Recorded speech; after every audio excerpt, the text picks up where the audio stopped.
for me, the way I try to prioritize, and of course, nobody's perfect at anything, but so God, wife, and then kids. So really trying to make sure that my relationship with God is right, so that I can flow that into my relationship with my wife. And anytime I get those things like out of balance, especially if I'm focusing too much on the kids, then the wife can really feel that, and I can see that she feels that, and it turns into a problem, especially with me working from home, so I'm around the kids all the time. And her working still, she's in the military still, so she's got another year left where she's out in the office, 10, 12 hours a day before she finally makes it home. And it's like, boy, I really need to figure out a better way to serve her so that I can keep that relationship. Because the second that, my kids are out, it's still my wife and I, we got to make sure that is an extremely solid relationship. I would challenge you to reframe that. I would challenge you to reframe that hierarchy to self, God, wife, kids, because if you're not serving yourself, you're not going to be able to serve God. You're not going to be able to serve your wife. You're not going to be able to serve your kids. If you're unwell and you're not serving yourself first and making sure that you are healthy, there's no way you can show up for anybody else. And if you don't have a healthy marriage, it's going to affect your kids, right? Yeah. So if you put your kids before your marriage, then your marriage is going to suffer and your kids are going to suffer. So I would actually challenge you to go self, God, wife, kids. Right. You're the second person to tell me I need to adjust and put myself somewhere higher on it, because I don't have myself anywhere on that list. And I don't know if it comes from like the military side of the house where you just don't ever think about yourself at all. Like it's just what's the mission, or where it comes from. I do a terrible job of taking care of myself. I don't know. I have to spend some time meditating on that and try to figure out what that means for me and what that means for, well, you think about it, they're going to learn from you, right? Like your kids are going to see that you don't take care of yourself, and then they're just not going to take care of themselves when they're older. They're just going to copy everything that you do. Like if you wake up every morning and work out, they're going to see you working out every morning, then they're going to think that that's a normal thing, and then they'll be more likely to be healthy and exercise themselves. Whereas if they see you just drinking beer in the morning and watching TV, then that's what they're going to do. They're going to drink beer and watch TV. So yeah, I mean, get your shit together first. In the morning. Exactly. Shots of Dayquil to do a podcast. Shots of Dayquil, yes. Yeah, I put on my wife and I, for the first time ever, like we've talked about our goals, but the first time though, for 2024, we sat down and wrote all of our goals out, what we actually want to achieve for the year as a family, as a couple. And part of that is workouts, even with the kids. Like we want to have intentional workouts with her. I mean, they're younger, 9 and 5 are the ones who would actually be working out. So maybe it's a couple bike rides around, a couple loops around the neighborhood or whatever on the bike. Maybe it is doing some calisthenics in the garage or whatever. But intentional workouts with the kids, because we want to show them that type of taking care of yourself is important. I appreciate the challenge on that. I definitely need to readjust and think through that a little bit better so that I can take care of myself a little bit more.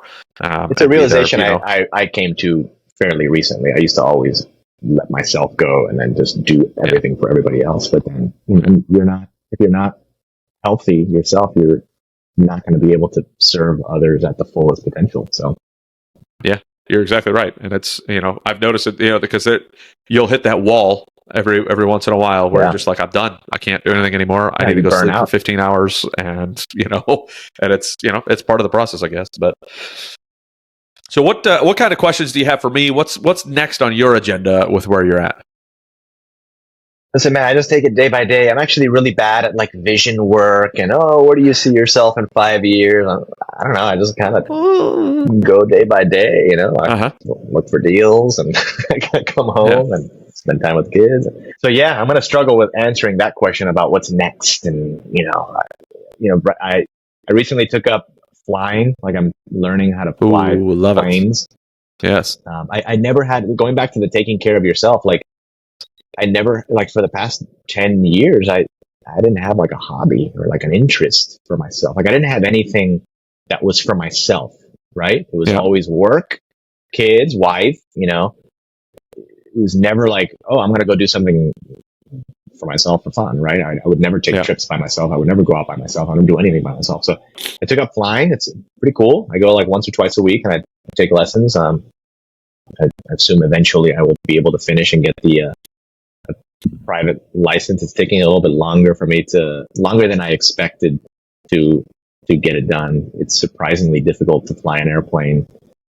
But I think it would be cool once I become more proficient to buy a small plane, and then we can travel to places. We have a little place in the Bahamas on an island that is like really hard to get to. So you have to charter a plane or go on the boat. So if we had a plane of our own, we could just go like every weekend. It's a 1 hour flight. So that's sort of something that's on like the horizon for me, relatively new, which is pretty cool and exciting.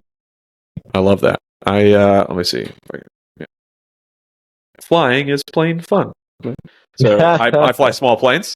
Cool. It's on my list to buy a plane. I was hoping for last year, just the way the life went, and never got to it.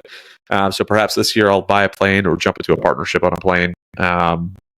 Something like a 6, like a Cherokee 6 or something like that. But what made you decide flying? Because I mean, you piqued my interest, and I love flying. Yeah, so we went to we've had this place in the Bahamas, and man, it's a pain in the butt to get there. Like, and it's expensive. I have to charter a plane that fits 8 people. It cost me $6,000 round trip.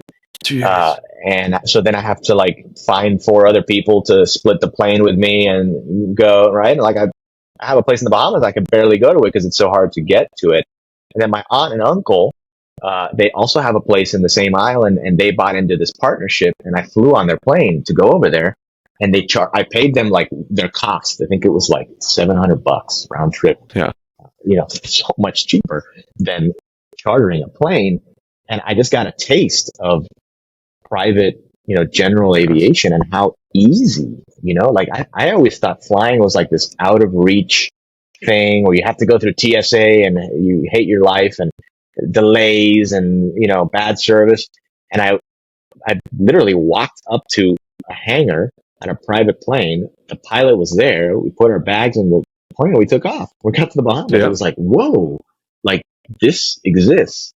And it's not that out of reach. Like I saw that my aunt and uncle did it and they bought into this partnership. It was relatively inexpensive and it's not that difficult. So that kind of planted the seed, and I was like, you know what? And then I talked about it for like a year, getting my pilot license, and finally one of the guys in my Go pod was like, man, you've been talking about this for years. Just do it already. I finally did it. Yeah, it took me probably 3 years to finally do it, to finally be done with it, like from the start of my training till I finally got my license. To get the private? To get my private. So we had a kid in the middle of that. I deployed to Africa in the middle of that, and we moved to Japan in the middle of that. So just everything just kept laying on and laying on and laying on. Excuse me. Which took forever, but man, was it worth it. And I barely fly. I mean, I've had my license for like 5 years and I barely fly. I should have like 600 hours by now, and I've got like 140. But how many hours did it take you to get the license, the private license? Do you remember? I want to say I was somewhere around 60, 65, somewhere like that. I could look back at my logbook, but it was.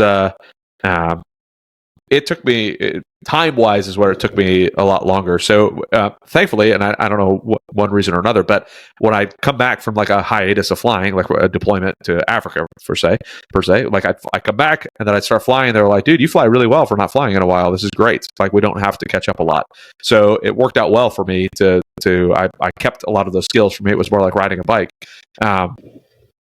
So that's a plus, but at the same point, it's like, golly, it still takes forever, and like the hours you still got to double up on a lot of hours and redoing things. And but whenever you're ready for your check ride, let me know. The guy that I used here in Central Florida was awesome, and I could chat with you about that. Cool. So he was I'm like 45 hours in, so, and I feel like it's taken me so long to learn how to land the plane. Like I think I've landed like 150 times already. And every time there's like something I overlook or some tiny variable that makes it difficult. It's like really, really difficult. I don't know why. So the secret to a perfect landing is a perfect pattern. Perfect approach. Right? Like perfect. Like, so if you get your pattern down right, where you're feeling really good, you're at the right airspeed when you cross the numbers, and you're already setting the things in, and you're making sure everything, like that is where you're like, and then you do all that, and then the air traffic controller tells you extend downwind, and you're like, so now you have to keep going. It ruined your whole plan. There's always something. There's always something that changes. Well, here's one cool thing is you're flying at a place with ATC. So a lot of people when they're learning, like that's the hardest part. They finally have to go land at a place that has a tower, and they have no idea how to communicate because they've been flying in places that don't have towers at all. Dude, I got that. And they're like, communication, I yeah. got that down. So yeah. great. Yeah. You know, it's what kind of planes do you fly right now? Cessna 172. Yeah, that's about normal. Yeah. Those thankfully they're very forgiving. So that's a plus. Super forgiving planes. I've had some interesting landings on those. Yeah. Me, don't get like, me too. Yeah. Like, oh, time to add power. I just bounced off the ground. We're gonna do a go around. Just it's so much fun though.